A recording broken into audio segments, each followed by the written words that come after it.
நான் பயப்படுறது ரெண்டே ஆளுங்களுக்கு தான். ஒண்ணு கடவுள், இன்னொன்னு நல்லவங்க.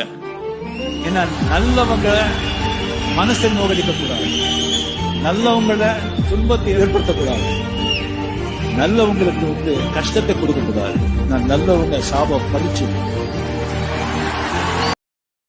தாயினும் மேலாய் என் மேலன்பு வைத்தவர் நீரே, ஒரு தந்தையை போல என்னையும் மாற்றி தேற்றிடுவீரே.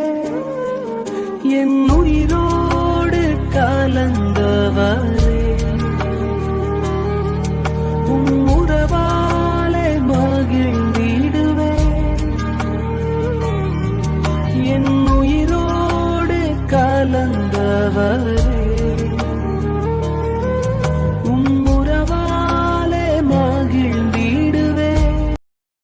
வாழ்க்கையில நீ ஏதாவது ஒண்ணு அடையணும்னா ஏதாவது ஒண்ணு இழந்துதான் ஆகணும்.